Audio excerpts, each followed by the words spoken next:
two and then the three, three and then the four, then you gotta breathe. One and then the two and then the three and then the four, then you gotta breathe. Then you gotta. What's up, guys? First installment of my weekly Q&A. I don't know if it's gonna be weekly or not. Depending if I can get to it every week, if I have the questions every week. I'll answer them as they come in. I got some pretty good feedback on the first round of questions, though. I got a few good questions. I know I tried to get this video out at the end of last week, but had some traveling to do, I tried to film it before I left, and I tried to answer all the questions I got in one video, and the video ended up being like 25 minutes long. And I want to make this as short as possible so it's easy for people just to pick up when they need a spare moment, to kind of watch it, absorb the information, and be able to apply it. So what I've come to find out is I'm probably going to have to stick to maybe one question per video, depending how in depth I go or how extensive the question is. So, look out for more videos more often, as opposed to, maybe one a week that's longer. So I want to try and keep them short and sweet, so that way they're more practical and easier to watch for you guys. So without further ado, we'll get into the first question. My man Karan is a new member here at the gym. He's the first question I got, so it's gonna be the first one I answer. He asked me, how can he improve his endurance and stamina given the weather not being conducive outside? So I want to preface this answer by asking, endurance and stamina for what? Because endurance can absolutely be sports specific. So if you want to improve that endurance and your stamina for a specific sport or event, I don't know if you play soccer, if you play basketball, if you're wanting to run a 5K, a 10K, a half marathon, whatnot. So if you want to increase it for something specific like that, then that will absolutely change my answer. You didn't specify, so for all intents and purposes of this video, we're going to say that you're just looking to improve your endurance and stamina, just kind of your aerobic capacity, cardiovascular health, just for everyday life saying. So in order to do that, it's going to be based off of your heart rate.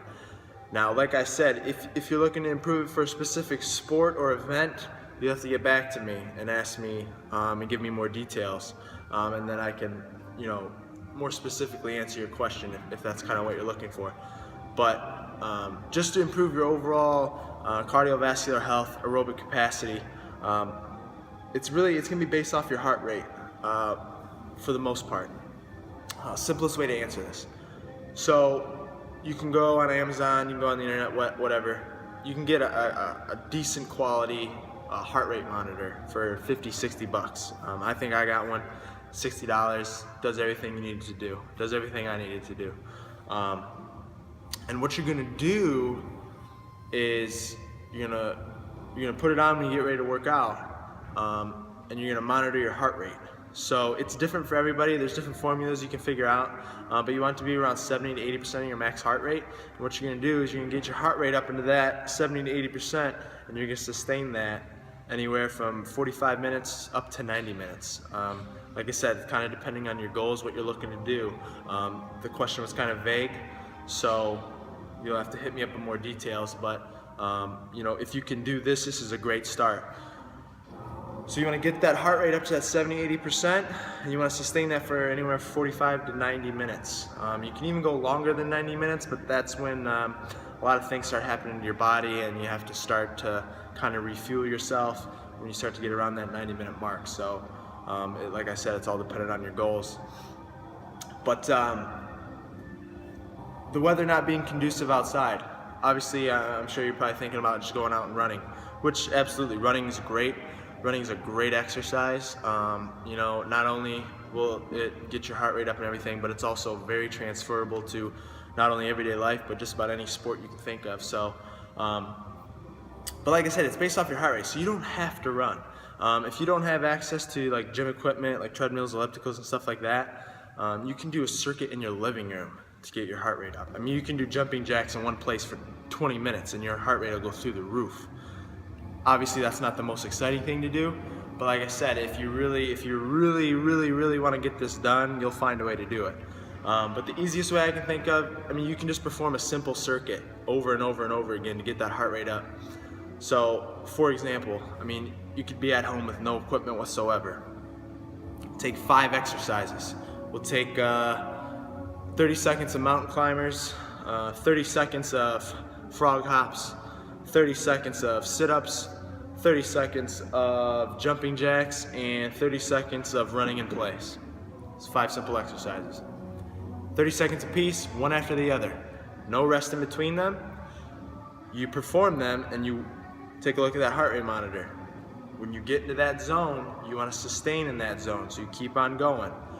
When you start to get too high, which you will eventually, when you're repeating that circuit, that's when you take a rest period. Back off, take a step back, catch the breath, monitor the heart rate, it'll start to come back down. When it comes down to that lower end of that 70 to 80%, resume the circuit. You keep it going. And then you stay in that buffer zone of that 70 to 80% until it gets too high again. When it gets too high, take a rest period, back it down until it comes back down to that lower level of that 70 to 80%. And then you keep repeating that, and you keep that going for anywhere to 45 to 90 minutes, like I said. That's the easiest way to do it. That's the easiest way to get it done. And like I said, you don't have to pick those 5 exercises. You can pick any 5 exercises you want. You know, you can even get some dumbbells, you can get a kettlebell, make it a little bit more interesting, whatever you want. But like I said, it's based off your heart rate. When it comes to building aerobic capacity, like strictly just for like cardiovascular health and all that stuff, your body doesn't know the difference between running on pavement or, you know, jumping rope or doing a circuit in your living room. Your heart doesn't really know the difference. So just for overall building that aerobic capacity, you can do that, that's fine. But like I said, endurance can absolutely be sport specific. So if this was for a particular sport or particular event, you need to let me know, because that will absolutely change the answer. You know, if I have a football player coming to me wanting to improve his endurance for a sport, and I have, you know, a marathon runner coming to me to improve the endurance for their sport, those are 2 completely different types of endurance and 2 completely different training programs. So, like I said, if you want this to be for something specific, you gotta let me know, because that will change the answer. But just for overall aerobic capacity, overall health, just for everyday life, for you know, just an average person looking to be in shape, stay fit, this is a great place to start for sure. So that's the first question that I got. It's the first answer. Kept it under 10 minutes, that's not bad. I have a few more questions that I got from that first week. I'll get to those in the next couple days, and I'll keep sending these videos out. So thank you so much for everybody's support in me trying to get this online presence off the ground with this YouTube channel and everything. Thank you for the questions. I'm more than happy to answer them. If you have any more, please contact me. You can either comment on the video, you can message me on Facebook, you know, however you want to get a hold of me. So thank you so much, and much more to come. Let's get it. When the crew walk in it, pop a few cokes in it, as quick as a tick in a New York minute. Catch your breath before you catch a left, even worse, catch a tef. Only way you catch an F to the AB, it's in the maybe. Rolling with my baby, gripping on a toy that you won't find at KB. I bomb slick on you, they gon' have to put the Heimlich on you. What you know about letting dimes lick on you while you in